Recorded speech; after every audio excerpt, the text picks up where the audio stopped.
Омер Кулич, шефот на меѓународниот тим што изврши повторна истрага за авионската несреќа во која загина председателот Борис Трајковски, денеска му го предаде нацрт извештајот на председателот на Комисијата за воздухопловни несреќи и сериозни инциденти и овластен македонски представник Сотир Костов.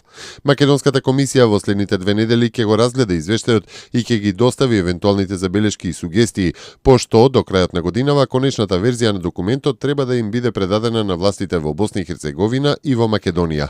Извештајот, како што претходно најави шефот на истражниот тим, ќе содржи детали за несреќата од полетувањето на авионот Кингер на Скопскиот аеродром, па се до падот неколку минути пред да слета во Мостар. Би сакал уште еднаш да ги повикам сите политички партии да имаат политичка дебата во парламентот, а не надвор од парламентот, повика еврокомесарот за соседство и преговори за проширување Јоханес Хан од Брисел по средбата со вице-премиерот Фатмир Бесими. Особено би сакал да ја видам опозицијата да се врати во собранието и секогаш кога ќе можам ќе го кажувам ова и во тој поглед моја намера е да остварам брза посета на Република Македонија во јануари следната година. Да имам прв состанок со водечките личности на различните политички партии со цел да се направи понатамошен прогрес и да се напредува, нагласи Хан, кој посочи дека Европската комисија бара начин за одблокирање на евроинтеграциите на Македонија и на другите земји од регионот. До 2020 година на Македонија и се потребни околу 1.700.000.000 евра за проектите што моментално ги реализира и за оние кои се планирани, а за кои немаме обезбедено финансиски средства. За овој период од Европската Унија ни стојат на располагање само 6% од потребните средства или околу 108 милиони евра, истакна министерот за транспорт и врски Милијана Киевски во обраќањето на 10-тиот годишен состанок на Транспортната обсерваторија на Југоисточна Европа.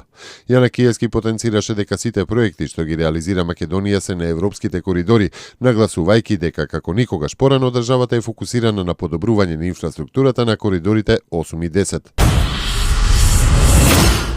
Над 70 компании од различни дејности денеска ги представуваа профилите за потребниот работен кадар на саем за вработување во Битола. Саемот беше продолжение на активностите на Агенцијата за вработување за организирање средби на работодавачите и лицата кои бараат вработување. Досега се одржаа саеми во Скопје, Штип, Неготино, Струмица и во Охрид. По Битола се планира организирање саем за вработување и во Куманово до крајот на годината. Македонците од Голобардо преку друштвото Илинден доставија барање до албанската министерка за образование Линдита Никола, во кое се бара да се овозможи настава на македонски јазик во 9-летката 10 покојници во село Требиште. Барањето е подкрепено со петиција подпишана од околу 200 родители, а се додава дека на децата мајчин јазик им е македонскиот и оти се до поаѓање на училиште тие го знаат само македонскиот јазик, додека албанскиот почнуваат да го учат на училиште.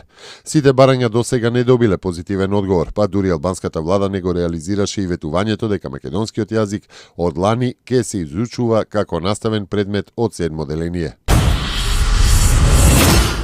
Рускиот председател Владимир Путин во годишното обраќање во парламентот изјави дека Русија во изминатава година се соочила со, како што вели, тестови кои само една зрела обединета нација може да ги издржи.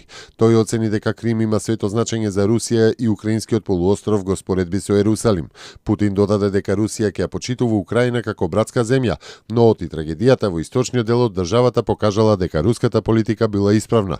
Тој додаде дека е време да и се помогне на Украина и оти Русија нема намера да почне нова трка во вооружување во светот.